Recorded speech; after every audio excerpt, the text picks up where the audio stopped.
Welcome to Your College Bound Kid, a podcast for parents, college counselors, students, and anyone who wants a weekly deep dive into the world of college admissions.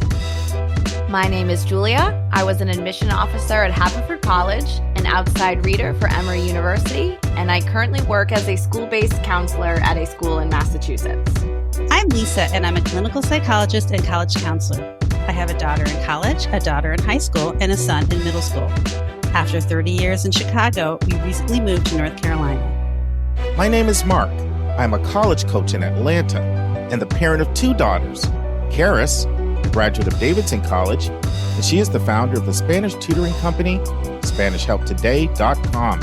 And Joy is a wellness coach at the Keenan Flagler Business School at the University of North Carolina in Chapel Hill. And I'm so blessed to be able to work alongside both my beautiful daughters at School Match for You, a college counseling firm that I founded in 2010. This week in the news, Julie and I start out by discussing trends we saw this year in the wait list. And then we discuss an article from Jeff Selingo entitled, "The New Trick Families Are Using to Lower College Admissions Bills." And that'll be part 1 of 2. And then our roundtable's back. We have a question from a listener from Narobi. And then the roundtable just has a robust discussion about the additional information section and how students can use it in their application. And we have 2 brand new interviews for you today. Matt Carpenter's back with a brand new interview on College Aid Pro and how it helps students and families understand what they can expect to pay for college at each school on their list. And then Martha Stolze, the director of admissions at Beloit Colleges, will be here for a 3-part spotlight on Beloit College. Hey, Julia. Hi, Mark. What's going on in, you don't even consider yourself Boston. What do you consider it suburban Boston? Central Mass? What do you call where you live these days? Oh, gosh. No, I grew up in Central Mass. I live on what most people would call the North Shore. So I live I live one city outside of Boston. So I'm just about 10 minutes from Boston. It's really close. So what's new in the North Shore? Not much, except that the humidity has broken for about 2 days in a row, and it's been glorious. Well, it can get hot there. Are you 90s? Oh my God. Yes, and it's all, and every summer in the last few summers have been like the hottest on record, and then it is really humid a lot of the time. So to me, when I lived in Atlanta, there was like a minor difference for me. That was it. Minor difference in summer weather? Yes. Overall summer? Yes. Oh, yeah. Because the thing about Atlanta that people don't realize is we're above sea level. And so we actually, most years, I would say we don't have a single day that hits 100. Yeah. Whereas like Texas had like 17 straight 100 days. Like I lived in Texas. And there's a big difference. Now, there's parts of South Georgia that are like 5, 6, 7 degrees hotter because they're not as much above sea level. So I like it here. It's all good. Yeah, clearly. Yeah, I do. You know what? We just finished year 15 here. We moved here June 13, 14, 15. We took 3 days to drive down with all our stuff in multiple cars, Yeah. And then we still have the stuff, shipping stuff too. But yeah, so I'm going into year 16. I've never lived anywhere in my life as long as I lived here. It's crazy. Wow. Why I say it's crazy is because just how time just flies. I know. That felt long to me. I feel like Karis and Joy were still in school when you moved, right? Oh, yeah. So it feels like 5 minutes ago. Yeah. I've missed about 28 and 25-year-olds. Yeah. Yeah. So listen, I want to talk to you about wait lists and just anything you're observing, I'm observing. We get a lot of feedback from our listeners that they kind of like when we just hit the mic and talk about stuff. And so I've noticed a few things. Do you want me to start? Do you want to start? How do you want to? Yeah, go for it. So the biggest thing that I've noticed, and this is not just this year. This is about at least a multi-year trend. The places where I see my most waitlist activity, and I'm talking about people that were waitlisted, but they get off the waitlist, are the UCs and the University of Michigan. I see it consistently. Like those are places where I see a lot of movement. And I'm just saying that to have a little hope. I notice it does seem to be easier for California students with the UCs, and that makes sense because they either have to adhere to 82% in-state or 75% in-state, depending on the school.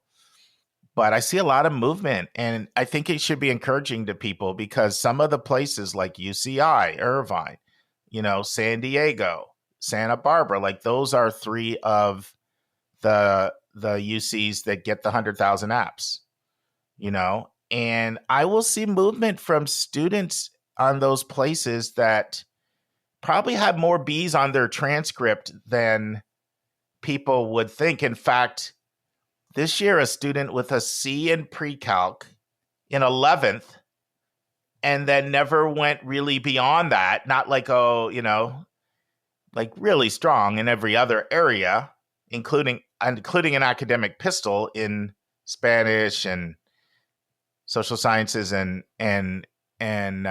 English, but just not. But also none of the hard sciences that we talked about, Julia. Yeah. No AP physics, no AP chem, C in pre-calc, off the wait list at one of those schools, those 100,000 type schools that has a really low admit rate. And then now Michigan kids, that profile is usually, it's not that profile that I'm seeing get off the wait list. Yeah, same. It's a stronger profile. But every year, like, there's quite a few kids that get off the wait list at Michigan and at UCs. And so that's just something that I thought would be worth mentioning to our listeners. Does that ring true with you, or do you have a different experience? Yes. Granted, I'll say since we don't have a lot of, at least in Milton, there's not a lot of in-state California kids. So usually you're like in or out for the UCs, and also Milton does not have any AP classes. So our students don't have a very high weighted GPA because they don't get any weight. So it kind of is what it is. But definitely at Michigan we see that, and then I definitely did see this year. I'll say I do think the large public schools, there's more. There's far, because of the FAFSA debacle, there is far less students. I think something about the University of California system it's really scary if you look at the FAFSA completion for first year students. So I'm also curious about some of the places that are most vulnerable to melt for financial reasons. I wonder too if that was either they were missing those applicants from the get because the applicants kind of gave up, or because of the FAFSA, or they just needed to keep finding people that did know what their package was and could enroll. That's interesting too, because particularly for the UCs, they have such a high percentage of Pell recipients compared to other highly selective publics. Right. That there could be a correlation between FAFSA and packages and money and more movement for the UCs. Because if you look at the percentage of Pell Grant recipients and first-gen students at the UCs, it's substantially higher than other highly selective, like public flagship schools. Right. They really have a real strong commitment there. So that I never put those two together, is an interesting thing. I don't want people to think I'm not seeing as much with Berkeley and UCLA. No, please, no. Actually, I'll say in the past, UCLA has moved more than some other places, but almost exclusively for like certain social sciences. Like I've never had a student get in for like off the wait list for like bio or computer science. Well, and also that profile that I was letting people know of, like maybe you weren't like that really strong math science student, or you have a academic area where you struggle with, and you're maybe like a C in a core class in 11th, like that. I didn't want people to think I was talking about Berkeley and UCLA for that getting it, but still those other UCs are still selective, really selective. UC Santa Barbara, UCI, Berkeley, San Diego, Davis is becoming a lot more selective. So I don't want to make that distinction. You said something that I think our listeners would be interested in. It's partly one of the QFLs that you and I answered from Lori, a few weeks ago. So at Milton, right, there's no APs. Nope. So an argument that a lot of parents would have is this is going to hurt my kid in the college admission process. This is the same thing that came up from all the parents back in 2006 and 2007 when we were doing this at Westtown. And it was my fear. I was in admissions at the time as my job, paid job, but I was helping Susan out. And so I was looking at it through both lenses. I was very afraid of that. I was like, people are going to say, not going to come in with as much AP credit. There's finances. And even for people that weren't concerned about finances, the lack of ability to show your rigor. And the argument that's always said is, well, colleges take context into consideration, so you have nothing to be concerned about. The sense that I get from you, and you can correct me if I'm wrong, is that's true for some schools, but it's not true for all schools, especially some of the publics. Would you agree with that or disagree with that? I actually think the vast majority, including the public schools, do really defer to Milton's curriculum and who we are. But you're right. So the UCs, I will say, do a good job despite the amount of apps they get. So the UCs, what I love about the UC system is that every year they ping their counselors to please update your school profile within their own portal, right? So I know that they don't process transcripts. They're not going to go to individual school websites and read the profiles. So I'm able to put that in there. I've never had a situation where I'm like really shocked, but what I do tell students is that this is different with the UCs, right? Is that you've got UCLA and UC Berkeley that is legally allowed to have a quota. They can only, which is very rare, if not illegal, almost always in college admissions. Are you talking about the in-state, out-of-state? Yes, the UCLA and Berkeley. It's an 18%. And San Diego's part of that too, that 18%. Yes. Oh, sorry. It's the yes. three of them. Yeah. So I try to tell my students that it's not that because we don't offer APs and they're out-of-state students that they're just lost it. I'm just saying that the UC system is really clear that they use a calculated GPA. And if you don't meet that threshold, then you just don't get your app read. And because you went to Milton is not a disadvantage. It would just be that if it's UCLA or Berkeley, especially, I'll just let them know that's one extra hurdle. These are state institutions that are meant explicitly for their in-state students. And so, but we certainly at Milton, I'll have all A students that do get into UCLA and Berkeley. It's just that I think had my students been in-state in California, they probably would have been admitted to all of, the most of the UCs they applied to, if not all of them. And so I think to them, it's a little frustrating. There's maybe like 5, large state schools that are pretty popular that I do run into some trouble with them not really. They're kind of like, me, I talk out two sides of my mouth. I'm like access and equity on one side, and on the other, I'm like, you're really not going to take my Milton kid that has really great grades, and your admit rate is an 80%. But there has been times, I will say this though, so no one's nervous. When I've been confused by a decision, I have followed up usually, and very rarely am I met with sorry, that is what it is. Usually there's a reconsideration, or I just really want to give a shout out to my University of Tennessee, my Vols. I had one student who had a lower GPA for Tennessee, but had been a student at Milton and another really, really selective private school. And they were all like, let's see what we can do with our system to make sure that this kid gets the dues that he should get. So shout out to the folks that are able to kind of go around that and really consider the high school, even with hundreds of thousands of applicants. Do you feel like if a family is listening and they're like, well, I don't have a counselor like you at a small school like this, do you feel there's anything the applicant can do themselves to help their read be seen in proper context? I think, we've talked about this a few times on the podcast. I think almost always you're in good hands, right? And if for some reason you're a little nervous, I'll say this. Sometimes I work with my College Horizons kids who go to a small high school that either the high school doesn't have a profile, or it's maybe a big high school that doesn't have a counselor that might not be able to fill out the school report form on the Common App that gives that information. So there's nothing wrong with if you can't locate a school profile for your high school. And if you feel like your guidance counselor or whoever it might be that helps you with this is really primarily in a different space than the college admissions world, then there's really no harm in putting some information in your additional information section about, hey, my high school does not offer these APs. Some years these classes run, sometimes not. Due to my schedule, I actually couldn't take this course. Where a lot of that information is totally provided by higher resourced high schools. So to me, I guess there's no damage or no danger in maybe providing extra context, but just know that if you do have, a school profile, and if your school is, if your high school that you go to is sending more than 10% of its students onto a 4-year college, then it's likely the college that's evaluating you has heard of your high school or knows something about it.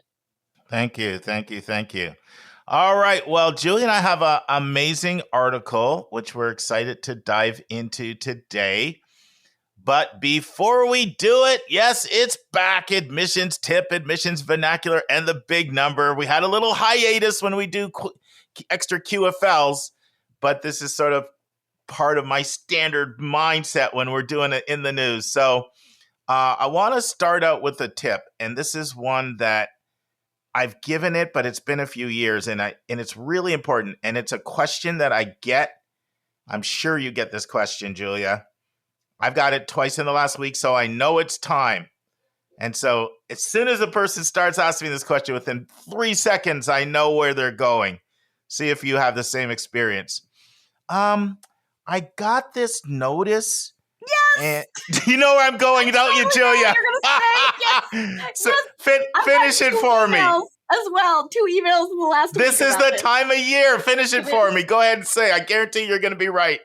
Go ahead. What do they call it? The National High School Honor Society Invitation, whatever it's called. NSHSS? Is that what it? What I will say is there's quite a few different ones out there, but they're all the same. But the one that I got asked about yesterday was the National Society of High School Scholars, NSHSS.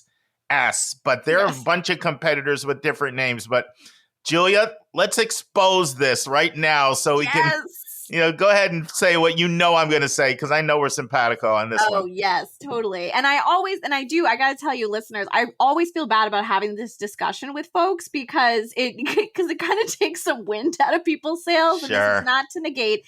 Certainly, if you've gotten an invitation like this in the mail, that means somebody did data mine you in some way that does say that, you've got some kind of score or reported GPA that looks fancy. So you can go ahead and you can take that. You can be excited about yourself. But as my former dean of college counseling, Rod Skinner, would say, if you have to pay for something, it's not an honor. Yeah. Yeah. So, Julia, just set the context, because somebody might not know what we're talking about. So just explain what we've been talking about. You might have been one of Mark or I's students who received, or the parent who received an email. Sometimes it's a snail mail. And it's real fancy looking from these different vendors that says, like, you've been identified as a high achieving student or top 10%. Or it reminds me when I was like 8, I once got like a beauty contest invitation at home. And I remember thinking like, oh my gosh, somebody out there thinks I'm beautiful, not knowing it was like somebody found out there was a young girl who lived in the house, right? I'm just laughing that more than 30 years later you remember it. Oh, totally, because I remember going to my mom with it and being so pleased with myself and flattered, and my mom explaining it's essentially a scam. Not really a scam in that I wasn't setting myself up for being sold into beauty school, anything, but in the sense that these places do kind of prey on people's anxiety about college admissions or being distinctive or maybe having honors or awards. And for a lot of people who maybe aren't listening to this or aren't savvy, they get excited about it. And a lot of these places, if not all of them, come with a monetary requirement to be a member, and then to get a certificate for this distinction, to be able to list it in your application. And sometimes they're over $90 and you get membership to this society. And it really, I got to tell you, listeners, there is no reason to do this. You will lose money. Colleges think they're joke, They right? are a And they joke. know that. And then now you've spent money on for no reason. And I, what I really get upset about is I see this most often happen when I am getting an audit from a college. So like I'll get, I had a student who got into Brown. Brown then selects a random number of applications to audit. And I have to go ahead and approve, like, yes, this extracurricular is correct.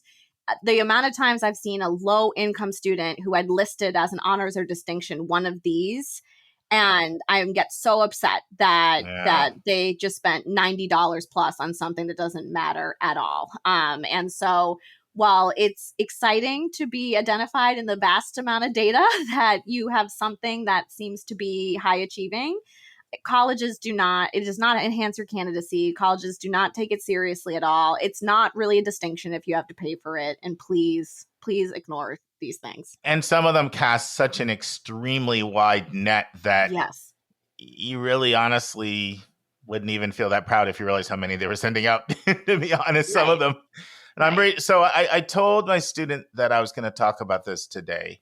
And so I asked him if he would send me, obviously I'm not going to mention his name, but I will say that he's from New York State. And so I'm going to read some of it to you. All of your hard work and dedication to excellence have earned you an invitation to join National Society for High School Scholars, NSHSS honors students for their academic achievements, opening pathways for high achieving students and their families, and more. And then you can click the Learn More button. And then it talks about how, they have students from 26,000 high schools. And then it goes on to talk about what your membership benefits, that you get. And then there's a join now with a code. And then they start talking about special scholarships that you have access to. And then, I don't know, I'm sure you've noticed this, Jewel, a lot of them have these, then they try to drive you to like these boot camps or these one-day things. Like this one says, oh, by the way, you have an amazing opportunity to go, to attend this session on August 15th for people in STEAM careers for a full immersion at a STEAM camp at the CIA headquarters. And then, then you click a button and then there can be an additional fee. So the bottom line is these are financial scams. They're trying to make it look like this is either going to mean something to the colleges or that you get access to some type of special database of scholarships, which you can completely tap into for free. Yep. And just don't do it. The saddest thing for me is when I see a bumper sticker for one of these things on someone's car.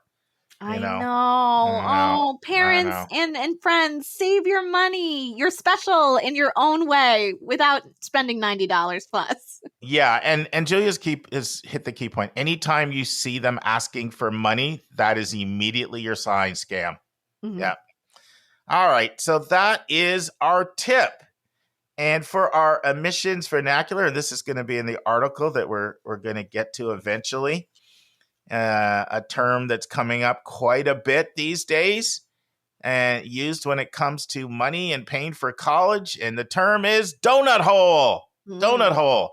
Donut hole refers to families that make too much money to qualify for need-based financial aid, but not enough to easily pay for college. Falling in the donut hole. And then for our big number, and both of these actually come out of our article today. Our big number, and this comes from some research that is done from a professor at Wellesley College who's really studied this quite a bit, Dr. Levine. So this is research from Dr. Levine right there, close to you. Julia, how close are you to Wellesley? Not where you live. Only like 30, 40 minutes. And how close was Milton to Wellesley? Not closer. Yes. But in fact, Milton has a lot of Wellesley students. Yeah. Well, I once went from Milton to Wellesley. There you go. Like that was my next stop, and I don't remember driving very far. No, it's not. It's more the traffic around here than anything else, so it's pretty close. So this is the research from Dr. Levine. This is what Dr. Levine says.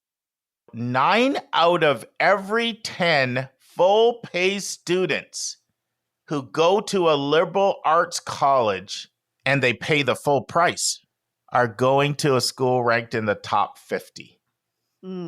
That's crazy. Yes. So, and the reason that's true, which is a good segue into our article, is because pretty much schools that are not at the top of the pecking order can't get away with charging people full price anymore. People just aren't paying it because they have other options.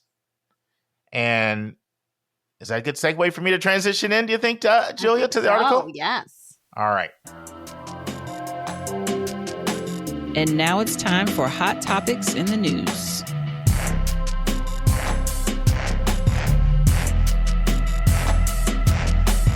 So I got to shout out Mo. Mo, I'd share your last name, but I don't share last names without permission.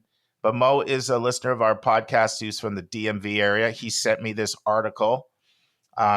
He actually sent it to me yesterday. Ooh. And I was like, Julia, can you record on this right away tomorrow? And she's always so great. She's like, sure. She liked the article.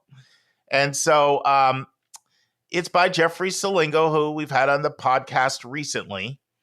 And the title of the article is Many Schools Are Eager for Paying Students and Ready to Offer Deals. And so, so the article first actually was featured in something called One Great Story, which is part of New York's Reading Recommendation newsletter. So I'm going to hit on some key points and then let's open up some discussion. But it has to do with this whole topic of families being fed up with paying full price and researching for deals and finding them. So it starts out by saying when Molly started her college search for her oldest student, she was afraid her family would fall in the donut hole. Once again, families that make too much for need-based aid, but not enough to easily pay for college. And then it says, unlike retailers, colleges don't use the term discounts.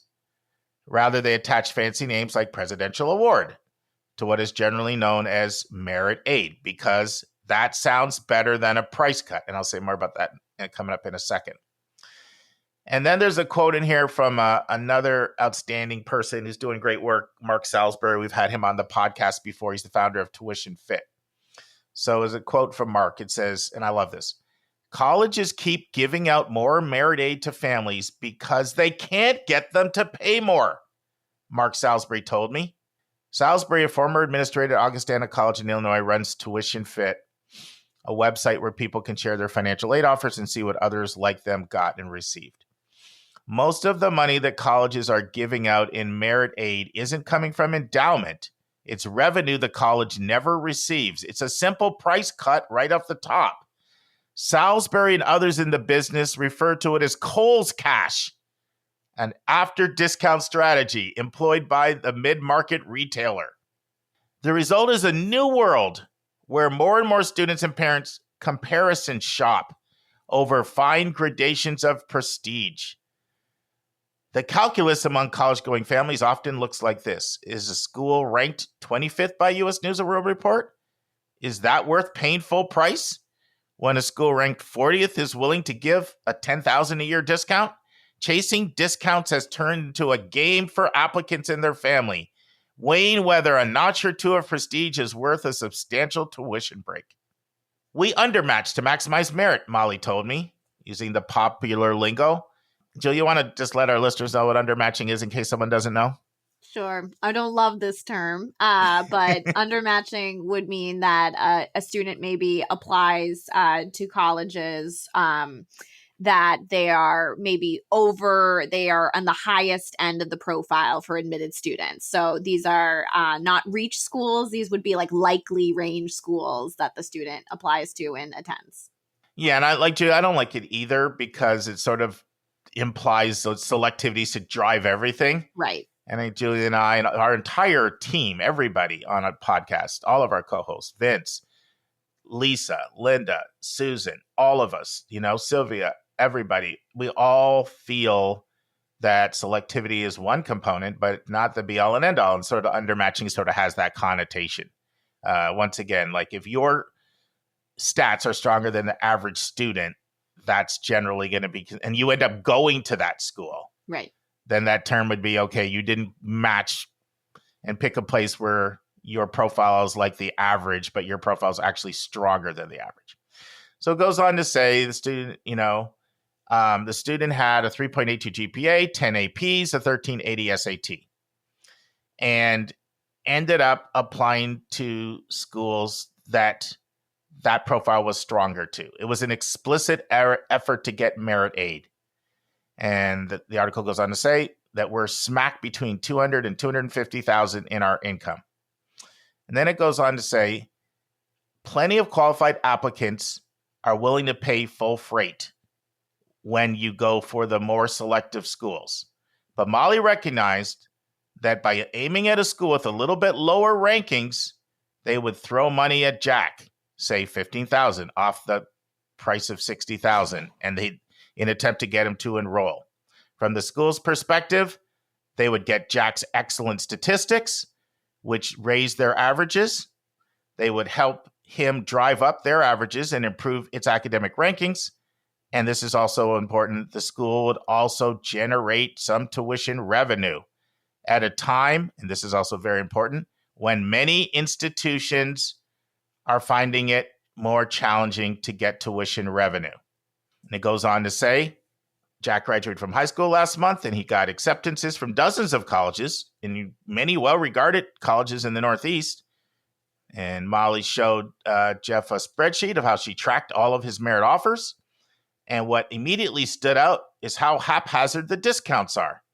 I just want to say something on this. I've got a whole interview. I just set it up this week with a financial aid pro at a college to go over why our financial aid awards all over the place.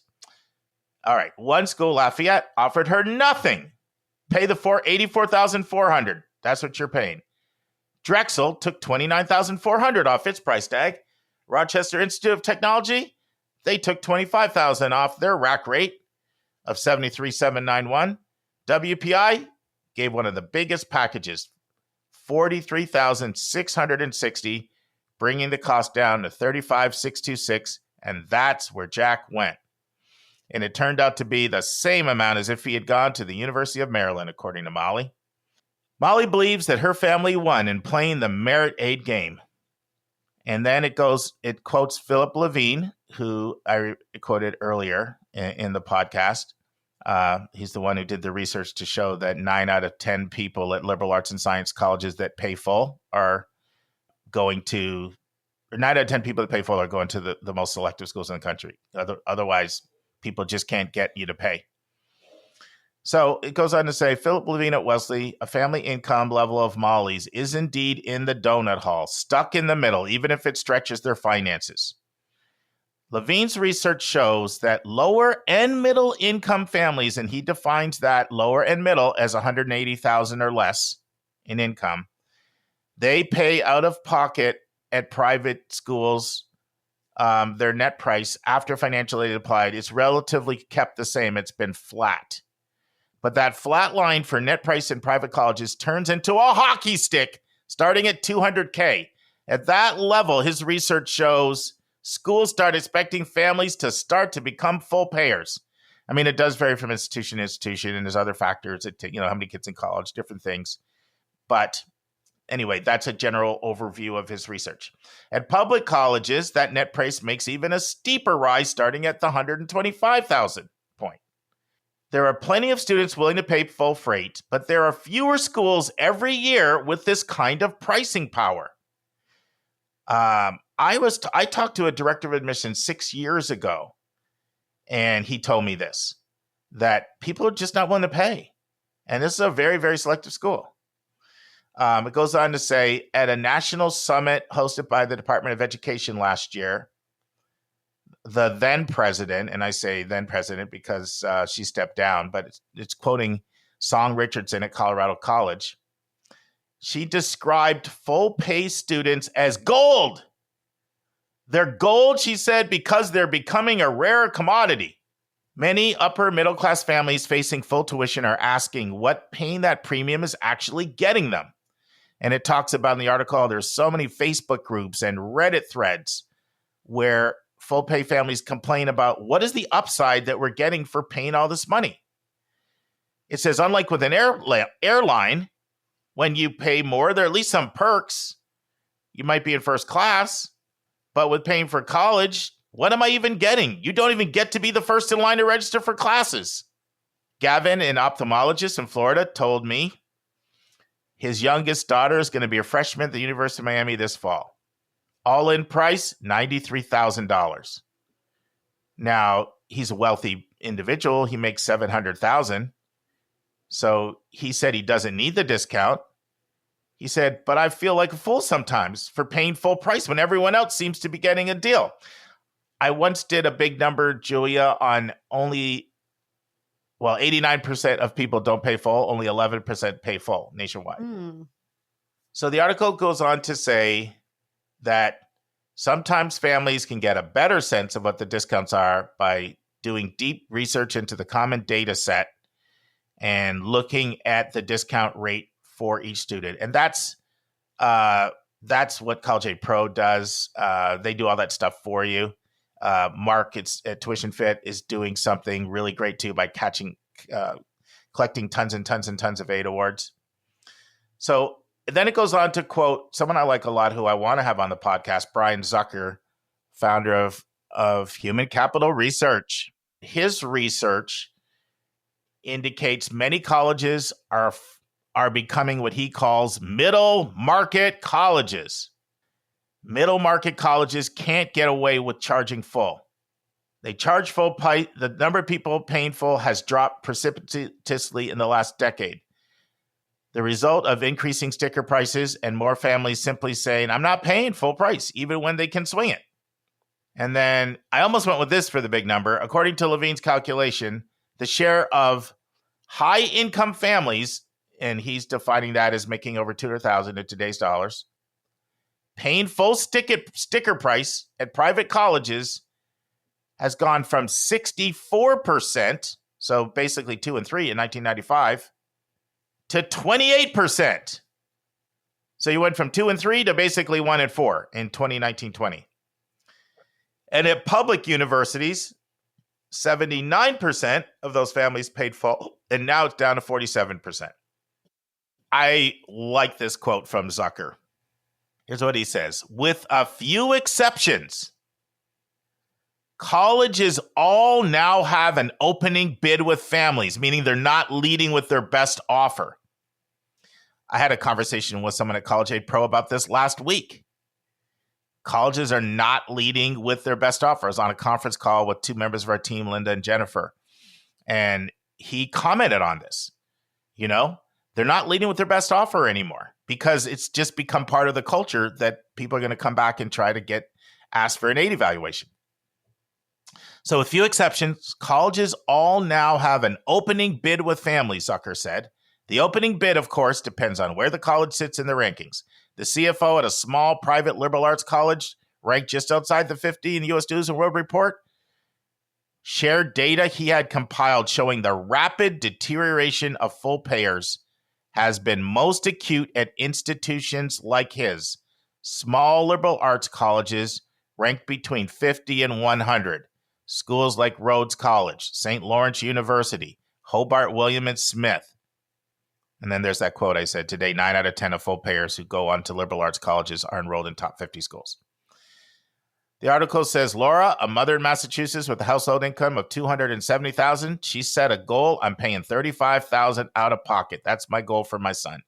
She studied all the research in the CDS, ended up at Clarkson, $34,000 discount off of the $78,000 price. So it ended up being $9,000 above her cap, but she says it's still a good return on my investment. All right, last quote, and then Julia, I want to get your thoughts. As discounts continue to proliferate, the sticker price is becoming increasingly disconnected from the amount that students actually pay. And that's quoting Levine again in his study. So it raises the question, why even have a sticker price in the first place if no one's paying it? I want to put another plug in for something we've had on here recommended before, Jeffrey Selingo's podcast, Future You, because he did a whole episode on this. And here's what this is. So it raises a question, why even have sticker price if very few or no one's willing to pay? I asked the CFO of the small private college that question. He told me several years ago that campus asked parents if the school should just lower its sticker price to an amount that most people are paying anyway? And the answer was an overwhelming no. So what he does in this podcast is he shares the results of a survey where people were asked, if your bottom line price was $40,000, would you rather the school just ask for 40, or would you rather ask, and I'm just using hypothetical numbers here, would you rather the school ask for 55 and it give you a $15,000 presidential scholarship or scholarship? So they put that question to the listeners. The answer was an overwhelming no. Why? The higher sticker price was seen as a sign of prestige, and they liked to brag that they were getting a merit scholarship. Julia, what are your thoughts? Well, as much as I don't love some of the terminology in this article, I think this is such an important article and conversation to be having, because actually when we're talking about these rankings and the prestige, we're talking in this article, especially we're exclusively talking about US News and World Report. We're not talking about other rankings that actually might, for example, WPI consistently ranks very high in a Forbes rating about the average salaries after somebody graduates. So really, and thinking about how selective everything is getting, like, Molly, please call back 5 years later when you're laughing to the bank at all of us because you didn't pay out the wazoo for college and your child has a degree from a very great institution that will actually climb in selectivity as time goes on and might be more of that quote brand name that people are looking for. So I think this is so important because as long as the college is accredited, it has what you are looking for, it is the best idea to save as much money as you can. And and again, these are businesses at the end of the day, right? And I think that's really what this article says, especially that last sentiment you ended on, Mark, that it's a marketing tool. You are in the dollar aisle, friends. They're just so it's not that, it's not a loss to the school for the money. They anticipate that they're going to, siphon off this money or not charge the full amount, right? And I will say I've seen this with my students, even though I wish more of my students would take up the offer of the more affordable option that I know in my heart of hearts gives them the same experience as perhaps a more selective institution they got into that's more expensive. Is that I really think that it really does do something for the mental health of the student, right? To be like, oh, well, I'm there on a merit scholarship or I'm there for this reason. So it does actually, I do think people sometimes feel, and they shouldn't feel this way, but I know that in the high octane admissions environment, sometimes people put a lot of value on the name of the school. And sometimes somebody feels a little bit better about telling their family at Thanksgiving that they're going to X, Y, and Z because they got a merit scholarship, right? But college is becoming so unaffordable. It is really insane out there. And you can get a great education that might actually be a lot better than these very selective schools that don't give out generous merit aid. And then you've saved an awful lot of money and you got the same experience, if not a better experience. It's a complicated question because, a penny to someone is a dime to someone else, which is a dollar bill to someone else, which is $100 bill to somebody else. Mm-hmm. And so there are people for whom they don't have to worry about the cost of college. And I don't want to guilt those people into feeling like you're a fool paying full, because there are some people that just make that much. Mm-hmm. And so I don't want those people to feel beaten down by this. But for the majority of people, I like it, and Julia likes it, when they come to us and they say financial fit is important. This is our budget, and we want you to help us find colleges within this budget.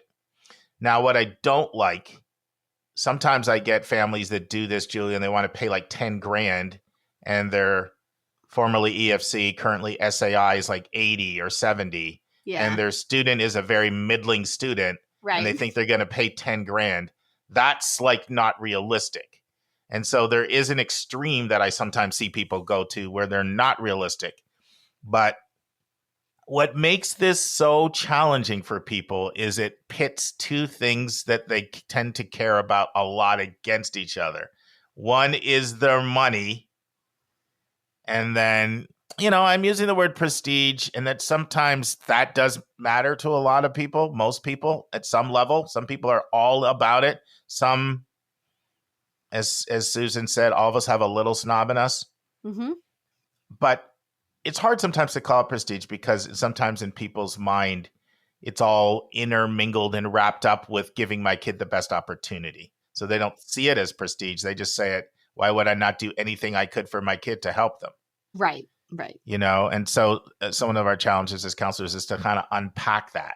Yeah. And how much of this are you thinking this is equivalent with quality and results versus when I say a name, I want people to be impressed with the name, whether that's at the country club or a cocktail party or the sweatshirt or the bumper sticker. And it's hard because, especially for kids coming from real college prep environments, and that is not just independent schools. It is affluent suburbs. Yep. And, I've kind of changed my view on this a little bit, Julia. I used to think that this is such almost a coastal thing because I see this intensity the worst from Northern Virginia all the way up to New England.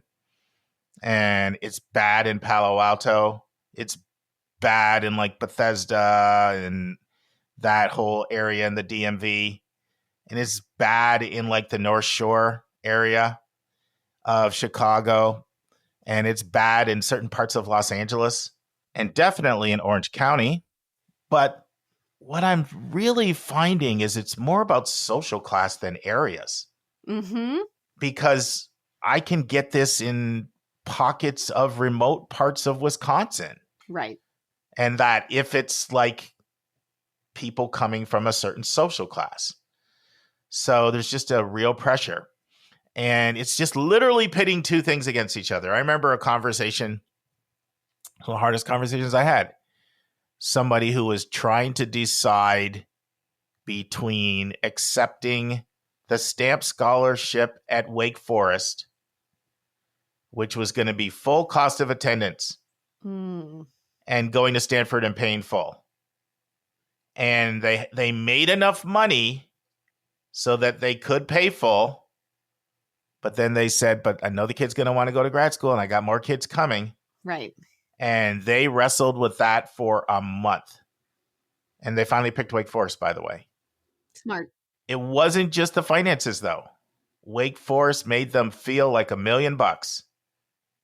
They were getting calls from the president because there's only 5 people that get stamps. Wow. They felt like, and Stanford made them feel like just another number. Actually have somebody going to Stanford this year that had that super grueling decision like that. Pay full and go to Stanford, or they got that, Boston University has some full tuition scholarships. Oh, yes. Very nice. They got the full tuition at Boston University. Wow. The trustee scholarship. This person made the other decision. Yeah. They picked Stanford.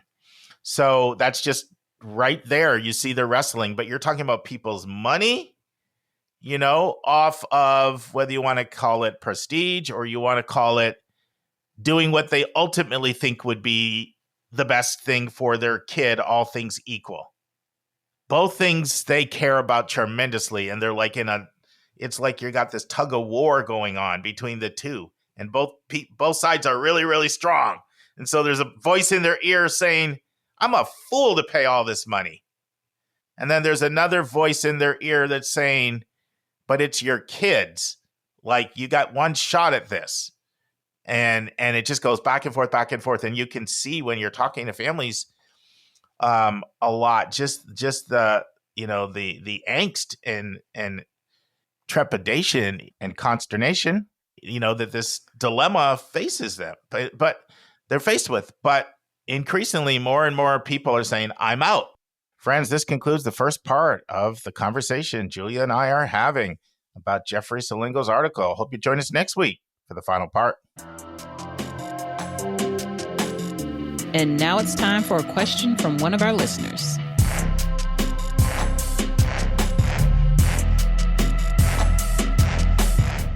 Friends, now time for our roundtable with Vince in Los Angeles, Susan in Pennsylvania, Julia in Massachusetts, Hillary in Colorado, and me in Atlanta. Friends, this is a listener in Narobi, Kenya. Yay, we love international listeners. This is an American family living abroad. We're going to play the question. The question is very similar to the last one, but we want to honor it because it shows how important this question is to you. So we'll play the question, and Vince will have a few comments. Hello from Narobi, Kenya. We are an American family that's been living overseas for the past 17 years with the diplomatic mission, and we're here with the embassy. And I have a question for my junior who is starting the college admission process and will be going for more in the fall as a senior. And it has to do with the section of the application for honors, awards, etc., which if you're in the United States, there's a lot of talk around local, state, regional, national levels of awards, which is not at all our dynamic here in East Africa and as a small international school within that. Our daughter will get some local school recognition for various academic, athletic, and extracurricular things, but nothing beyond that. Is it worth contextualizing that for admissions officers who may be more or less familiar with how international schools function or the countries that these schools are in and what types of recognitions and honors and awards are even possible outside the confines of that international school, which certainly in our case, they're simply not there. Curious how much or little information you would give, or if it's even necessary to provide context. Thanks so much. So one thing that I've noticed, and this would be true of the comments that we just heard, is that I know at independent schools here in LA or public high schools where, the awards culture just doesn't exist, even the counselor will remind students to put that in the additional information section. So this school does not grant any awards or recognitions. And then sort of, again, providing the context of the school can be really helpful. But I wouldn't belabor it. One or two sentences really sets the tone. And then if there's no profile, then the admissions officer has gained that information and will know that when they're looking at other students. So additional information is a perfect place to put it. And it just needs to be, maybe 2 or 3 lines at most. In case we have a new listener and may not be familiar with additional information, Susan, you want to comment on additional information and particularly how, as a reader, how you sort of see it all in one writing section? Do you want to make a comment on that? There may be someone not familiar with it. Our regular listeners probably are, but I never want to assume everyone's a regular listener. Sure. Well, the additional information section is an optional component on the body of the common application. So when you think of the common application, there's the body of the common application, which is truly common, and then the individual college's supplements, which are uncommon and may involve additional writing, but those are individualized for the college, for each individual college. So on the body of the common app, you have your personal essay, which is required not by every college. It used to be on the Common App that had to be completed, but now there are some members there that don't require that. That's the big 650-word personal essay. And then there are 2 optional writing components that fall under the title of additional information. The first is the community disruption statement. That's short. I think it's 350 words, if I'm not mistaken. 250, yeah. Where students are invited to share information about whether it's natural disasters, family circumstances, any kind of bombshell that got dropped on their high school years that they feel disrupted their achievement, their community. The second optional piece is literally called additional information, and it's all the way at the bottom of the page. And I know where I read applications, which is a selective university, I would say only about half of the students submit additional information, which I think, and I'd be interested to know with our other readers if that feels about the same. Really a lost opportunity to expand on peculiarities of your high school peculiarities of your experience at your high school, or sharing just more information to help the reader of your application understand in greater depth what you like to do, how you spend your time, and good stuff like that. When I read on the online readers platform that many colleges use, those three pieces of writing occur in sequence. And again, I'd be interested in hearing what my colleagues here, if that's their experience. But it's personal statement, personal essay, community disruption, additional information, right in a row. So I read them in a row, without any break in between them. And all of those pieces of writing influence the ratings that I assign as I'm evaluating an application. Couple of things. I did an interview with Amin Gonzalez, who is the VP of Enrollment at Wesleyan, explicitly on additional information. What is it, when to use it, when not to use it, how to use it. So if you want a deeper dive on that, you just go to yourcosmokid.com. In the search bar, just put AMIN, Amin, and it will pull right up. Julia and Hillary, why don't you answer a couple of questions Susan brought up? One, you've both read this year. Did you see all of this as one unit? And what percentage of students used additional information? Now, I will say this. You're both all three of you have been at selective privates. And I'm pretty confident that a higher percentage of people at selective privates are using additional information than flagships or regional publics. But I'm still curious. If you could comment on that, I'd be interested. I think we all would. Go. I can go. Sure. Yeah, I would say half or less than half, maybe 40% use it. Sometimes it's really helpful. Sometimes it's not. When you use it to put in 10 more activities that you do, like I don't need to see 10 more activities. If you use it to add more honors than will fit in the honor space, I don't need more space than what's available to you already. So I would say if there is already a space for something in the application, don't then add more of that same thing to the additional information. But it is helpful for understanding a student's specific situation or like you said, the peculiarities of their school. When I read, I think, I end up sometimes when I have to go back and find the additional information section, because I know I made a note in there or a highlight or something, sometimes it can be a little bit hard to find. But I think for us, we read we see the activities and then the personal statement and then the supplement and then additional information, or maybe like the disruption and then additional information, if I remember right. And that's the order in the Common App is personal statement, disruption, so and additional information. Well, except you're saying that the supplementary writing, required writing, comes in the middle of those Common App writing prompts? I think so. Yeah, I'm trying to picture the tabs on our reader form. But yeah, I think our supplement comes... And, we should say this for people that may be wondering what's going on. Gosh, I feel so rusty. I haven't looked at an app. I know.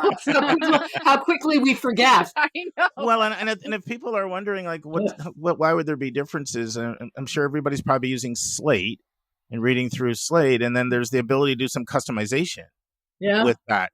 So one school could have it set up so that the custom prompts come afterward. Julia, what's your experience? What percentage of time do you see additional information answered, and do you remember as well kind of the order? I think people will be curious.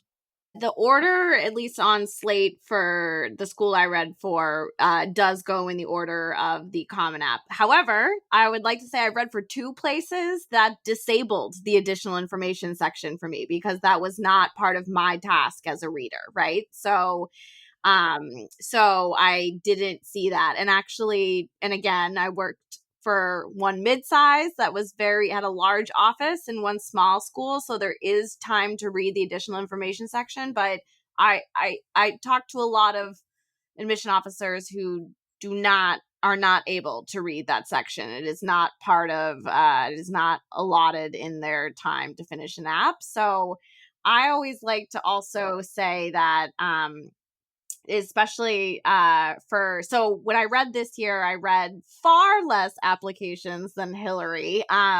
And I did read a larger percentage of independent school students because of the geo markets I was reading. And I think I've said this on the podcast too. I just like for independent school students or privileged students to just be mindful of the space they take up in selective college admissions. And so to use the additional information section in the way that Hillary was mentioning it, in the sense that it's just reinforcing something that's already there. Or a lot of times I have students ask me, can I write another essay? And can I and No. I'm really against that. I do think, and in fact, I think that actually just shows your entitlement. Honestly, it doesn't really add much. And I've had students who are really adamant about, well, I really want to talk about why this service work was experienced, why my service experience was really important. And if it didn't fit into a supplemental essay, and yes, there's only 150 characters in the activity section, you go to an independent school because someone like me can write about it at length in the counselor letter. So I also just do want our listeners of privilege to also be mindful of how they're using that space and how they take up that space, and that if you are at an independent school, it is very likely that these quirks of your school and whatnot have been taken care of by the school profile or your counselor. And so it's not on you to explain that. Julia, can I ask you 2 questions? Yeah. Of course. When you said that the additional information section is disabled in your reading experience, you were a first reader, right? It depended. So for when I was an admission officer, and then when I did outside reading, up until this year, I was a first reader at Haverford. This year at Haverford, I only did second reads for them. And then when I was at Emory, I really did like this very small summary where I was only attending to certain parts of the application, and then kind of crunching a GPA, summarizing activities, summarizing essays, and then pushing that on to the primary reader. So the additional information may have been there at some point in that college's reading evaluation. It just wasn't available at your stage. Right. And I'm not sure if the person behind me got to it, right? I would say at Haverford, yes. I would say so. Yes. And then the beauty of Haverford too is, as a Quaker school, as you mentioned, is that every student comes to committee at Haverford. So even if a student is totally unadmissible, like all Fs are like, I hate Quakers, like I love like physical combat for fun. Violence is great. That student would still get their 5 minutes of airtime. Yeah.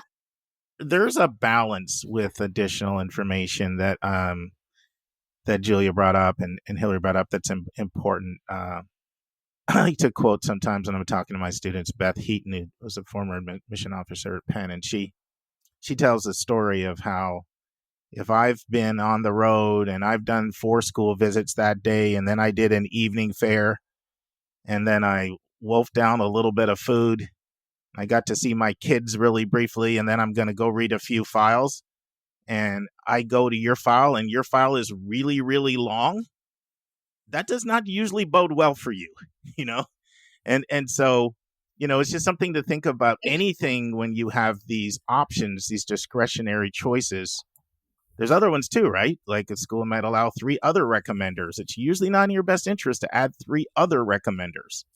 That you really make sure when you do these things that they're going to have value to the admission officer. And I see Hillary agreeing over here. The larger file does not necessarily increase your chances. Anything you want to say? Yeah. I mean, I remember from when I first started listening to you, Mark, you saying thick file, thick kid.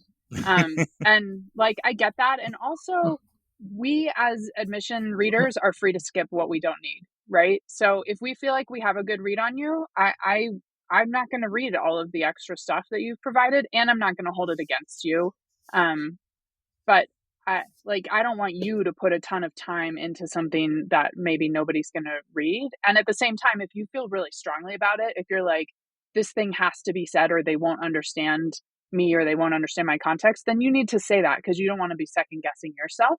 but also like it's not something you need to sweat over a ton if it's already sort of been flushed out in the rest of the application. And now this week's interview with a special guest.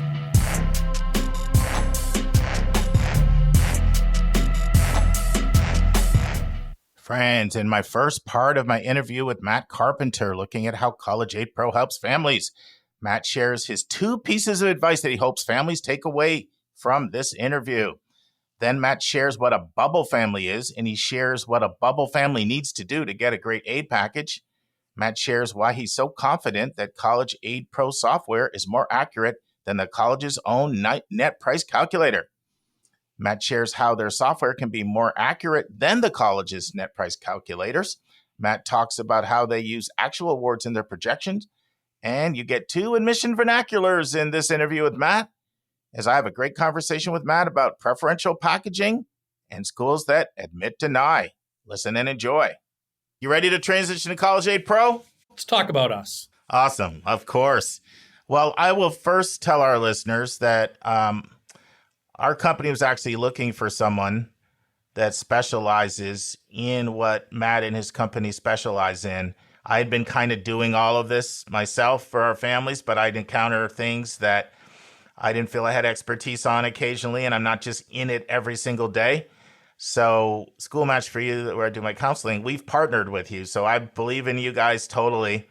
And I really want our podcast listeners to help understand how you help families. And so I want you guys to hear all parts of this interview. Matt's even going to extend a special coupon at the very end for anyone interested in tapping into their services. But you say your mission is to end student debt crisis by empowering families to shop smarter for college. What are the ways in which you do this? How do you empower families to shop smarter for college? Yeah, I mean, look, we're huge believers, and I think we've seen evidence to support this, that how we get out of this mess at a macro level, right, as a country, and when I say mess, I mean $1.8 trillion in educational debt, right, student and parent loans. It's not by loan forgiveness on the back end. It's by making the right decisions on the front end, right? It's by getting upstream. And there's kind of, if I had to have 2 pieces of advice for families that are to maximize their odds of having a good outcome. Number 1, start early. And number 2, don't go at this alone. Do not go at this alone. For any other major investment that we make as consumers, buying a home or the other big financial pain points, taxes, preparing for retirement. There's technology. I have TurboTax. I can talk to a CPA. I can look at Zillow. I have a realtor. This is the only thing that we go at completely alone, and the end result is not pretty. So don't do this alone. I don't care if you just use our free resources. I don't care if you work with our competitors. I really don't. I'd much rather have you work with somebody because it's a daunting process, right? And so we got to start early, and we got to get ourselves educated, even if we're a DIY, or at least be engaged, because there's so much to talk about, Mark. So I'll try to hit the highlights, right, in terms of how to trying to make this thing affordable. Number 1, we got to know, what are schools actually going to cost us? Sticker price is usually irrelevant. Okay, if I'm a professor in front of the classroom right now at Boston University, and I'm in a lecture hall, there's 250 kids in that lecture hall, and I ask everybody what it cost, what they pay to come to Boston University, I'm probably getting a different answer from every single person in that room. Okay, so you got to know, what are these colleges actually going to cost you?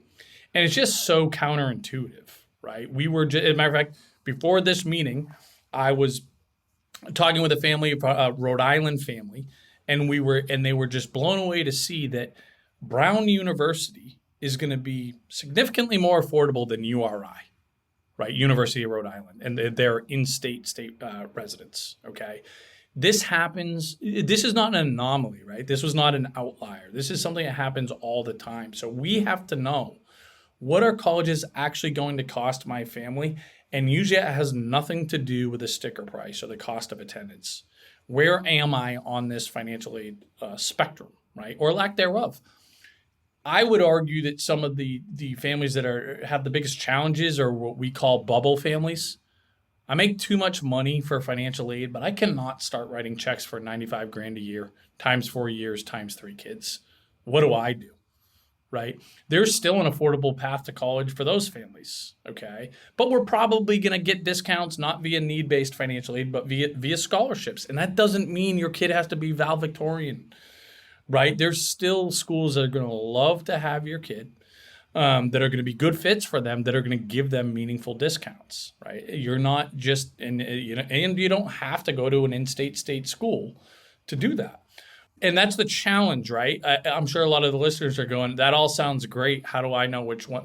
Where am I on that spectrum? What are these colleges for my kid? And that's what our technology does, right? Where you can just put in some of your basic info and it'll immediately spit out, here's what colleges actually cost you. Here's who's going to give you scholarships and for how much. Here's who's going to give you financial aid and how much, right? We always want to make sure that we're applying to competing colleges. This is big business. Do not yes, they're nonprofit entities, right? But if I have my kind of if I want to be a provocative, I'll say these are multi-billion-dollar corporations that don't pay taxes, right? And in some ways that's I'm not exaggerating. Okay, that's what they are. They're incredibly sophisticated marketing machines, these colleges, and we just want to embrace that and say, okay, this is a business transaction. Okay, so I want to apply to competing colleges. I'm going to leverage them against one another so I can get a better deal, right? It's very common that we'll recommend students apply to some colleges they have no intention of attending. We're just going to get their offers and leverage them against their top choices, and we're going to get a better deal, right? Full stop. Even if we're not eligible for financial aid. Another big kind of challenge and important part of this process is completing financial aid applications. What you've heard is true. It's overwhelming. It's frustrating. It's confusing, but it's so important. Oftentimes we will we'll say that we're kind of like having a great CPA, right? Yeah, we'll do the financial aid applications for you, but it's not that. It's how do we present it?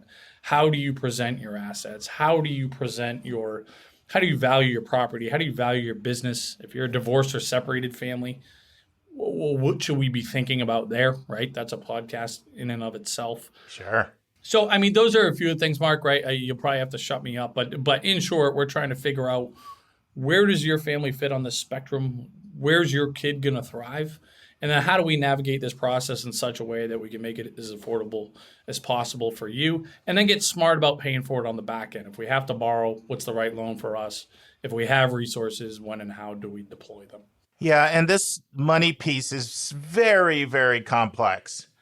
Matt shared a situation of someone who got a better package from Brown than URI. I was sharing with him on a previous conversation we had of someone who got $0 from Brown and another Ivy League school gave them $60,000. So how complex is that? So you can't just take away from Matt saying, Brown's got unbelievable aid, apply to Brown. It's so individual and so customized. So one of the things that you'll hear when you listen to admission officers is go do the net price calculator. You want to get a sense of what you're going to pay. And I will recommend people do that. I like it even more when the school will do a full tax return review. And we've had Ron Lieber on before and talked about the schools that do that. And increasingly, we're seeing a few more here and there that do that. But one thing that you say that's really important, that a lot of times you can give a more accurate read than the net price calculator. That is invaluable. Talk to me about how you're able to do that. Yeah, I would go so far as to say we would challenge any college. This is an open invitation. We've done this before, and we'll continue to do it. And we've had many conversations individually with colleges, but we will challenge them, any college, to say that our projections are more accurate than their net price calculators on their websites. Now, it is incredibly rare that is met with resistance. Right, we were just at a conference out in Sacramento, and we were doing a presentation out there. There's a bunch of school counselors, a bunch of colleges, in the room as well, I asked for a show of hands. Hey, how many colleges are here, right? A bunch of hands go up. I say, how many of you would defend or feel good about your college's net price calculator? Every hand went down aside from one, right? And an interesting tidbit here is that colleges don't create their own net price calculators. They're all outsourced. There's no oversight. They do not have to be accurate. They are beholden to nothing. The problem there is that for better or for worse, a lot of them can be incredibly misleading. I don't think there's any maliciousness to it at all. I don't think. It's just the matter of the fact. And as of 2008, if colleges wanted to be eligible for federal money, which of course is all of them, they had to have a net price calculator on their websites. You'd be blown away how many have not been updated since the inception in 2008. Which is just absolutely amazing. And again, nobody's telling them that you can't or shouldn't do that. So we did a pretty comprehensive study led by our data team to do a deep dive on net price calculators. Peg and I did a pretty robust, pretty long, probably for most people, pretty boring presentation, unless you're college nerds like us that like this stuff, sure. on net price calculators. And it was shocking. I knew they were pretty bad, again, mostly anecdotally. But on the whole, when we went a layer deeper, it's kind of worse than I thought. Now, to your point, Mark, I don't think it's ever a bad thing. Like, trust but verify, right? Check us out. See what we do. Still go to the college's website. See what that looks like. Go to College Board. See what they're saying, right? Now, we always encourage users to say, if you go to any other net price calculator and it's a lot different than ours, or the SAI on your FAFSA is different than ours, please write into us right away. That's some of what makes us so accurate is this constant feedback loop that we have. And we can go track down an answer, and we will gladly, right? We'll say, oh, yeah, that's American University. They use the institutional methodology, but they use the federal net price calculator, which means every single estimate they do is going to be completely irrelevant, right? Not to pick on American, but also to pick on American. Hey, we name names here too. And I will say this, in fairness, I have also seen times when people have gotten more money than the calculator. So I think absolutely, that speaks for better or for worse. Yeah. Sorry to bust in here, but Peg tells this great example of, I forget what college it was. One of these Southern California, like Occidental or Pomona, is one of those, right? And their net price calculator said they were getting nothing, so they were not going to apply there. And there's the dream school. Thankfully, we crossed paths. Peg said, "You're going to get 40 grand there." They said, "Oh my God!" They applied, boom, got 40 grand. Everybody's thrilled, right? But I think about all those too, where they didn't apply because they thought they were going to get nothing, and they were going to get an amazing deal. So I think we need to get into the weeds here, because I think this is there's no question anybody who is expecting to not pay full stickers listening attentively right now. How do you do it? I know you guys partner with quite a few college financial people. You can probably talk about that, but talk about your software, talk about how you partner with financial people, because if I'm out here listening, I'm wondering, how can these guys be more accurate? Yeah, so a totally fair question. I got to get better at having a more concise answer here, so we're not going to get that. Take your time. Okay, yeah. But on even there's a lot of layers to it. Okay, and I'll walk through it the best I can. Now, number one, every college has to provide some type of data publicly, right? They got to provide average percentage of need met, average scholarships, things like this, cost of attendance, et cetera, et cetera. Anybody can pull certain databases, which we do. Okay, however, same deal. They're not beholden to any type of accuracy. So, for example, UMass Amherst here in my home state will say they meet 81% of need, which is kind of accurate, but that also includes all full athletic scholarships. That includes 0 SAI families that are paying next to nothing that are in-state residents, right? So it's a very misleading representation. So we kind of have to throw that out and cannot use that average, right? And I'm using UMass as an example. There's tons of schools that fall into that category. We have 4 full-time data folks, right? I don't want to say all they do, but the biggest part of their job description, their biggest KPI internally is how accurate our projections are. Okay. So they are living in the weeds every day, all year round. We have some pretty robust technology that allows us to have crawlers on every college's admissions, financial aid websites. So if they make any changes, if they adjust a scholarship, right, we get alerted, and then our data team will reach out to that college directly to say, hey, we saw this scholarship went from, a 3.3 GPA to a 3.2 GPA. Is this accurate? Here's how we're updating it in our system. Did we get this right? Okay. So we are constantly keeping track of that. Now, to your point, we have some great industry experts that are on our team. The director of Harvard Financial Aid is a part of our team. Director of MIT Financial Aid, the former director at Denison, the former director at USC, the current director of scholarships at the University of Oklahoma, right? To name a few. I'm sure I know I left some folks out. Sorry, guys. But we have these industry experts that sit on that side of the fence, that do these packages, that have the formulas that they're sharing with us to make sure, again, we are as accurate as we can be.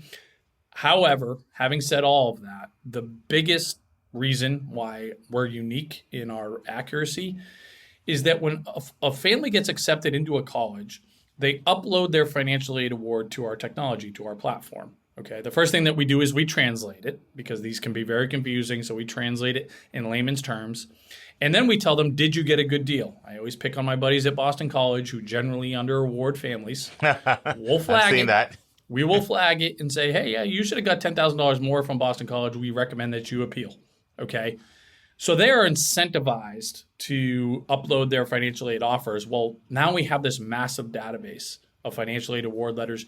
That's our ultimate scoreboard. That is our ultimate feedback loop, where we can say, hey, we are projecting that you're going to get X amount at Providence College. What did you actually get? Right? So having this massive database of actual financial aid awards from actual families, I think, is probably the number one piece of, or the number one variable in terms of what allows us to be, so accurate. No, I would totally agree with that, because I can usually predict fairly closely what somebody's package will be from just seeing so many aid awards. And so I can only imagine if I had as many as you have, not to see that you don't see some strange things, because schools can do preferential packaging sometime. And if they really want somebody, they can sometimes do something outside the box, right? But then at least that goes in the database, and you flag and say, okay, this school sometimes goes outside the box. That's right. And look, to your point, there's always a subjective element to this thing. So with that, I don't think we'll ever be 100% accurate, right? And things change on the fly. So we could be today, we could not be next week, right? Because a school decides to make a pivot, right? And but to your point, those are the hardest types of schools, where they meet this amount on average, but it can change pretty wildly based on how bad they want the student. Okay, so or some of these colleges do what we call internally, and actually we got this from some of our admissions folks. They admit deny, right? Boston University, American University, right? These really competitive schools, Tulane, Miami, really popular schools where they admit the student, but they basically say, you want to come here, you're paying full sticker price. Yes, technically a student with your SAI or your financial aid eligibility should get $50,000 in need-based grants. We're going to give you zero, which is another way of saying you kind of just barely got in here. But if you want to come, you're paying full rack rate. And so that's what happens sometimes. Yeah. We talked about being need aware, need conscious. Sometimes schools, they absolutely do that. I mean, they pick and choose, admit, deny, preferential packaging, all that's out there. What role do your experts that have come from financial aid play? Like, what role do they play within the company for you guys? Sure. There's a couple different ones, right? Some of it is just the behind the scenes stuff where we can say, hey, look, we're going to do an appeal at the University of Chicago. What are your relationships there? What are your, about that type of formula? What are we missing? Stare at these tax returns. Help us out, right? How do we go back and have a really sophisticated appeal? But these are individuals that families can work with, right? I might say, hey, look, my kid, now look, if you go to Harvard, you can't meet with Ryan Callahan, who's the director at Harvard Medical, to appeal for more money at Harvard, right? But you can at MIT, or you can at Dartmouth, right? Which are very kind of comparable models. So you can say, I want to book an hour and just have this guy help me out with my appeal. Or before I hit submit on my CSS profile, I want him to stare at my business tax returns and making sure that I'm presenting this the right way before I hit send, right? You have folks like JP Schmidt, right? JP Schmidt was the former director of financial aid at USC. In addition to booking an hour with JP, you can be like, I want to hire that guy to take over this whole process. I want him to do my FAFSA, do my CSS profile. I want him to appeal/negotiate with these colleges for me. I want him to help me figure out how I'm going to pay for this thing, right? We have our kind of cute little marketing name, our wake me up when it's over services, right? Where guys like Ryan and Josh, they only do the hours, but JP and a whole list of other experts you can have take over the whole process for you, essentially. Friends, this concludes the first part of my interview with Matt Carpenter. And hopefully what you're doing as soon as you leave this interview is you're going to yourcollegeboundkid.com/events and signing up for Matt's 1-hour webinar for our families. That's August 6th at 8:30 Eastern, 7:30 Central, 6:30 Mountain, and 5:30 Pacific. It'll be 30 minutes of questions about paying for college and 30 minutes about questions about College Aid Pro. Hope to see you there, and hope you'll join us next week for the final part. And now it's time for our College Spotlight of the Week.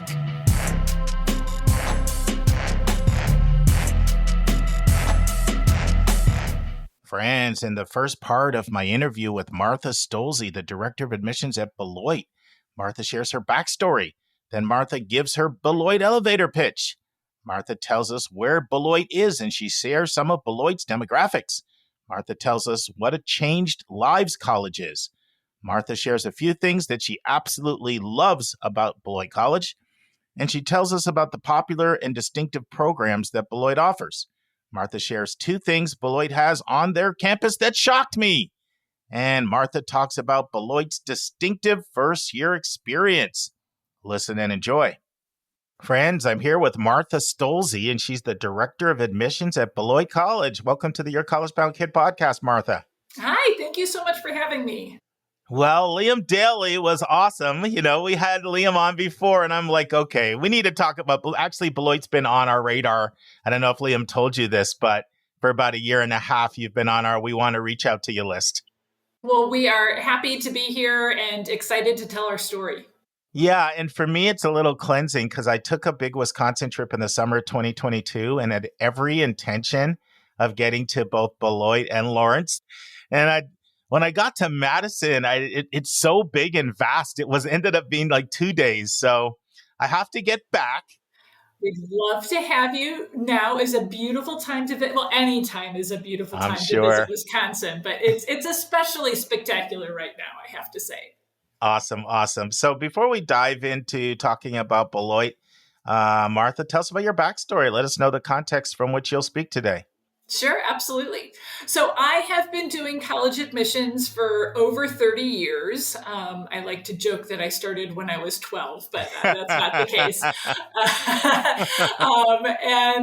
I started at my alma mater, as so many of us do. I attended Augustana College in the Quad Cities and was an admissions counselor there for a few years. And then really, I think like so many people in admissions, never even knew this was a career path, right? Sure.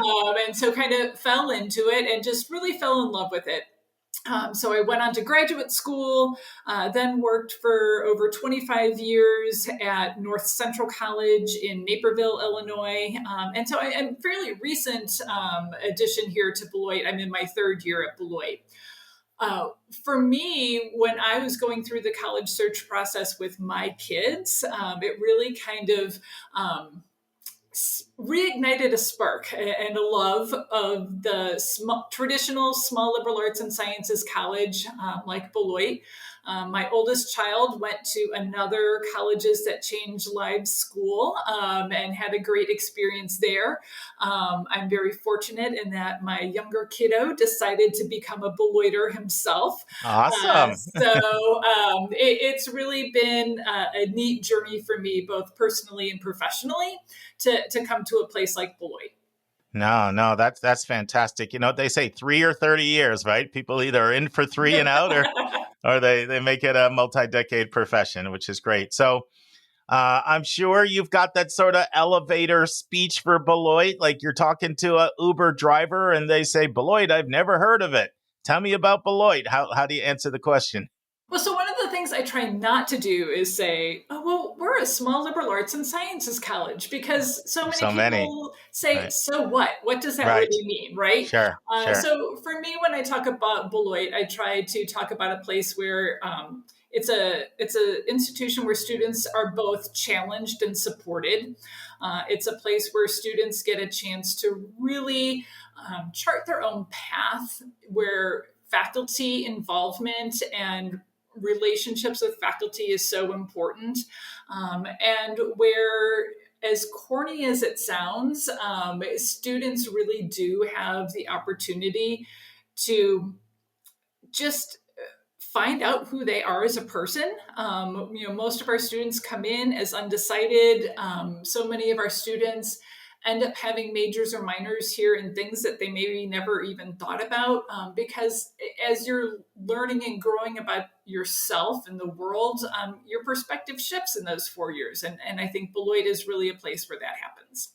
Why don't you just give us a basic overview of things like size and where it's located within Wisconsin and some of those basic things for people that can maybe picture it a little better. Yeah, absolutely. So we are right about 1,000 students right now, very much a residential college. Most of our students live on campus. We have a beautiful location right by the historic downtown of Beloit, Wisconsin, on the Rock River.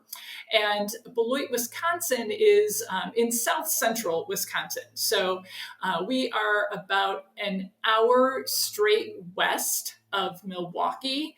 We're about 45 minutes south of Madison, and about 20 minutes north of Rockford, Illinois. So we are 6 blocks from the state line. I can see Illinois from here, but it is a really beautiful location. The city of Beloit itself is a small city that has a lot to offer our students. Very easy access to O'Hare International Airport, Milwaukee Airport. So that makes it really easy for students from all over the country and really all over the world to get to us. And about how far from Chicago? We're about 2 hours, depending on traffic, of course, from downtown Chicago. It's about an hour and a half or so to O'Hare. Great. And you mentioned earlier, Martha, that Beloit's a Colleges That Change Lives school. Probably more than half our audience would be familiar with that, but a sizable number also would not be. Can you explain a little bit about what Colleges That Change Lives is and why you think Beloit was included? Yeah, absolutely. So the organization comes from a book that was first written by Lauren Pope. And forgive me, I don't know the date right off the top of my head. It was the 90s, though. Pretty sure it was the 90s. Yeah. Mm-hmm. Quite some time ago. And really the idea behind the initial book was, there are amazing colleges and universities out there, mostly smaller colleges, that people may never have heard of, but that really do have these transformative opportunities for students. They are very student-centered institutions. They are places that are really focused on giving their students the chance to have practical experiences, to really have the type of education where they don't feel like a cog in a big machine, but where they really can be known as an individual. And so there are, both public and private colleges in the book, and it's now an organization where we do outreach together. We do college fairs and education. There's some scholarship available and that sort of thing. But for me, really the heart of colleges that change lives are schools where a student can really figure out who they are authentically and what their path in life might be. They are given a fantastic education, but they're also given a lot of really practical skills that are going to be so important as our workforce continues to evolve and change. And those critical thinking skills, the ability to interact with students from a wide variety of backgrounds, really great writing and communication skills. I think all of those things are really at the heart of what a Colleges That Change Lives education is all about. Awesome. Well, let's dive a little deeper into Beloit, and let's talk a little bit about the academic experience for students, as well as popular programs and distinctive programs. So I know it's a lot, but take it where you want to go. Yeah. So I think for me, one of the things that really struck me as I got to know Beloit as a new admissions person that had done admissions at a lot of other places before this is just how flexible the curriculum is. So again, a liberal arts and sciences college at its heart, where we want students to take a wide variety of courses from a lot of different areas. But the way the general graduation requirements here are structured does give students so much flexibility, and I just love it. So one of the best examples I can give is, we want all of our students to graduate from Beloit being really strong writers, right? That is so key to who we are. But we don't have English 101 and English 102 that all first-year students are required to take. So we have all of our students take 3 writing intensive courses, but you might very well have a biology course that's a writing intensive course, or an economics course, or a political science course, right? Different disciplines write very differently. And so we want to give students that flexibility to take the classes that they're really excited about and not feel like they're just checking off a laundry list of requirements. So often I hear students say like, well, I just want to get my gen eds out of the way.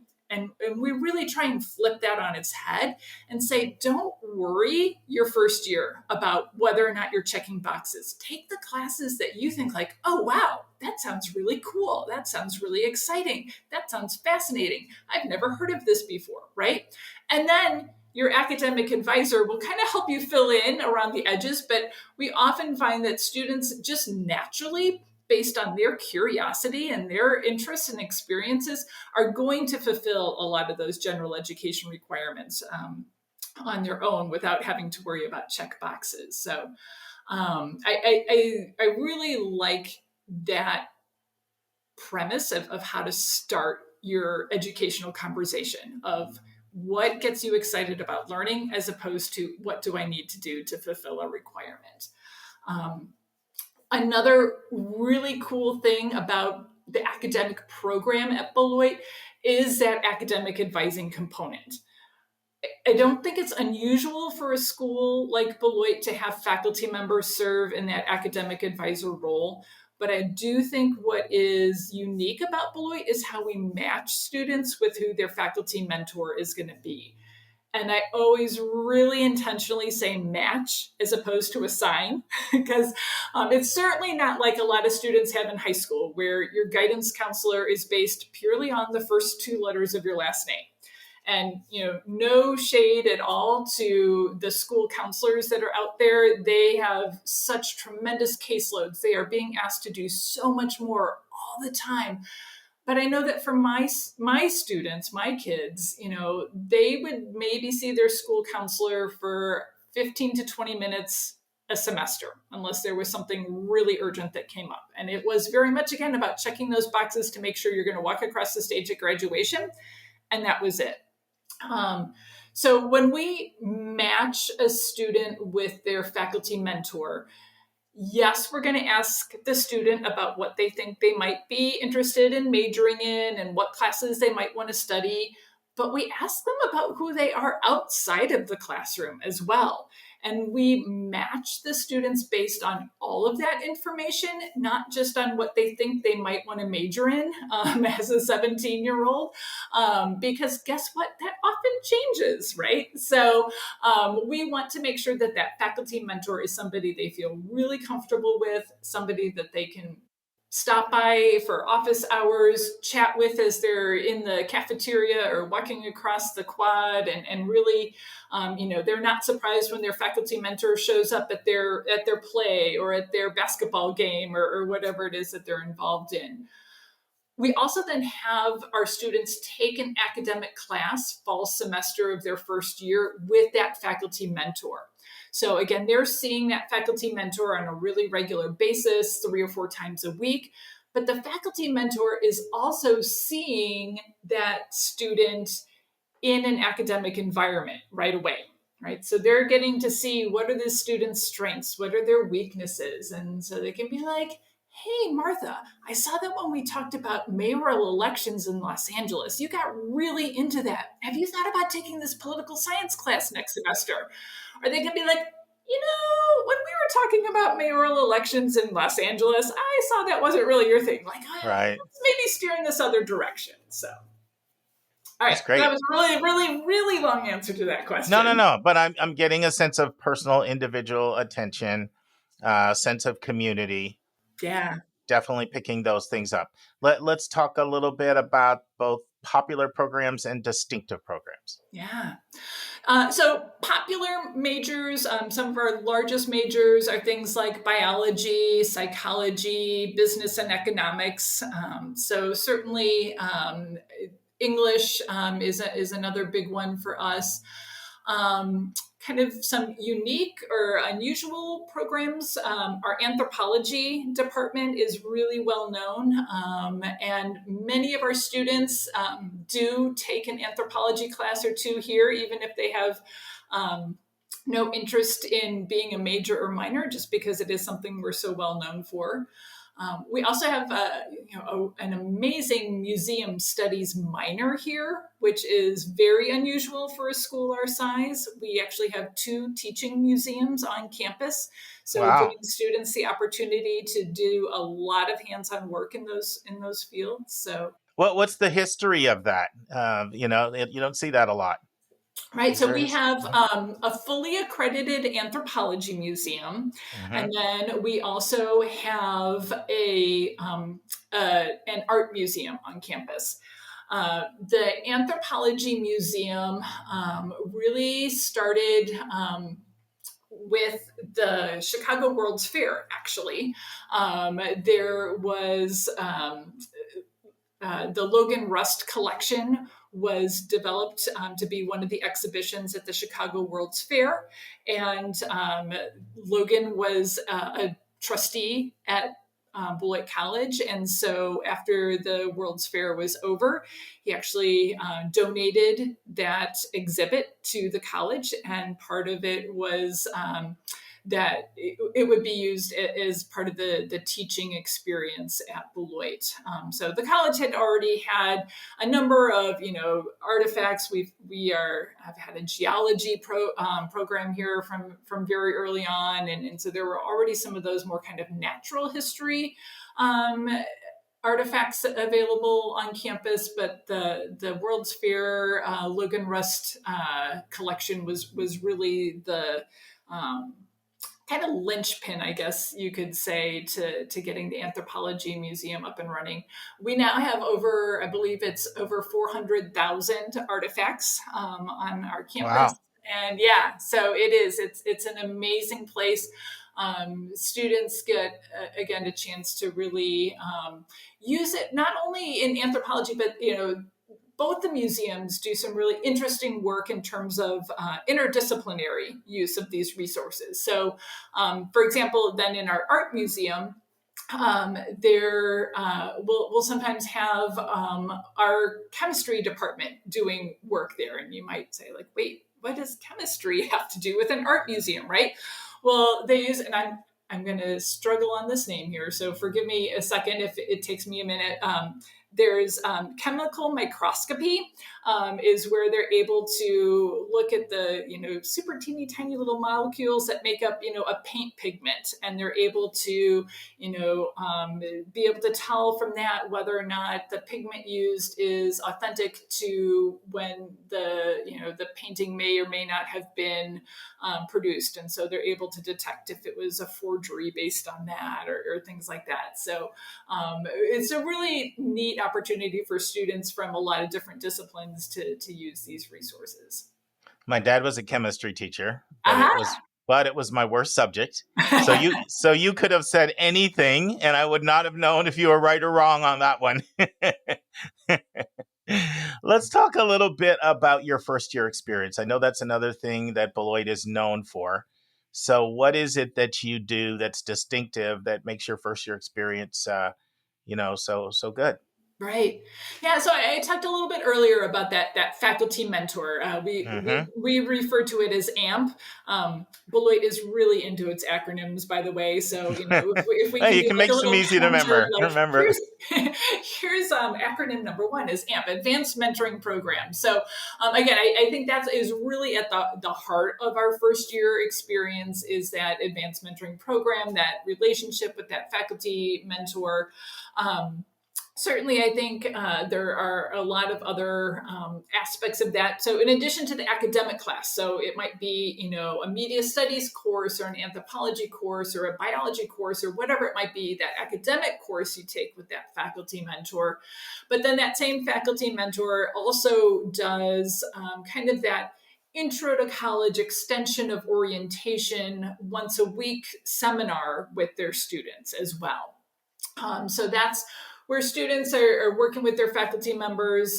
It can start with, very timely topics of, here's how to find a job on campus and here's how to navigate, if you have questions about your financial aid and your student bill, and here's the different resources that are on campus. But then it evolves into some kind of more forward-thinking elements where, we are introducing those first-year students to the opportunities to do study abroad or internships and things like that. So I think that combination of having that faculty mentor for both an academic class as well as that extension of orientation is really important. The other thing that I think is kind of a secret sauce to that first year experience is, I mentioned that students take this kind of almost like a dating profile matching quiz, right? To get matched with their faculty mentor, where we're finding out who they are as a student.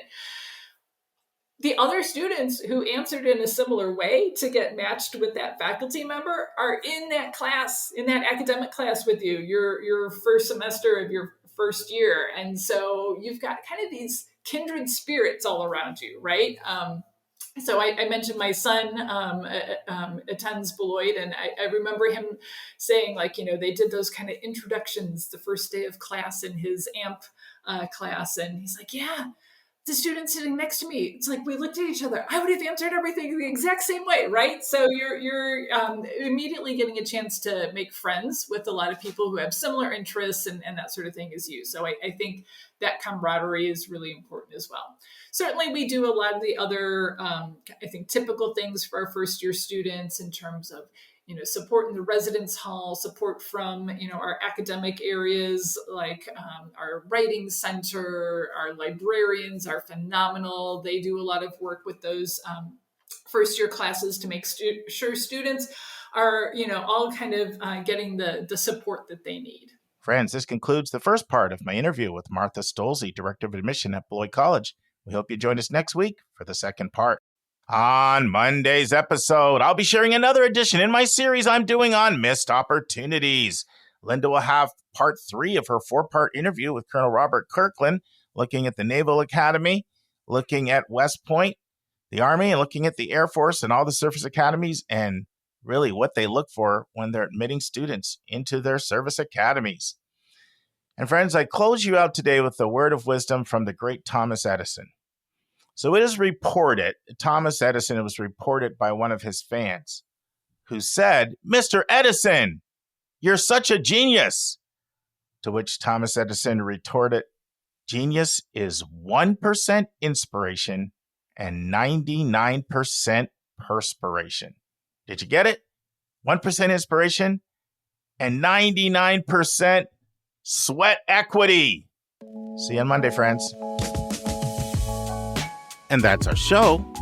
A big thank you to you, our listeners, for tuning in this week. If you find this podcast helpful, please follow us and you'll get every single episode as soon as it is released. If you're interested, there are a few ways you can really support our podcast. You can click the share button and send it to your friends and acquaintances. You can help us pay our staff and our expenses by donating on our website. You can write a review for us on Apple or Spotify. I'm the producer of the podcast, but we have a fantastic team of 15. Shout out to our co-host, Dr. Lisa Ruff, Dr. David Williams, Linda Depker, Susan Tree, Vince Garcia, and Julia Esquivel. And to our substitute co-host, Sylvia Borgo. Our sensational sound engineer is Nemanja Motvich. Our amazing music is from Victor Allen Weeks. Marketing designs are from Kimberly Blass. Lily Parikh manages our Instagram. Our image editor is Talha Khan. Joyce Ducker does our website episode updates. And our webmaster is Stalianos Dimitriou. And if you want to have a coaching session with Lisa, Linda, or me, just text me at 404-664-4340. If you have a question you want us to answer, or if you have a recommended resource or article you think we should discuss, just send it to questions@yourcollegeboundkid.com. Our favorite method is for you to record your own voice at speakpipe.com/YCBK. By the way, check out our website, where you'll find lots of content that is not on any podcast app. Our website is yourcollegeboundkid.com. If you want to learn about other hot admissions topics, follow us on Twitter at YCBK Podcasts. We think of you as our listening family, and we look forward to meeting again with you every single Monday and Thursday.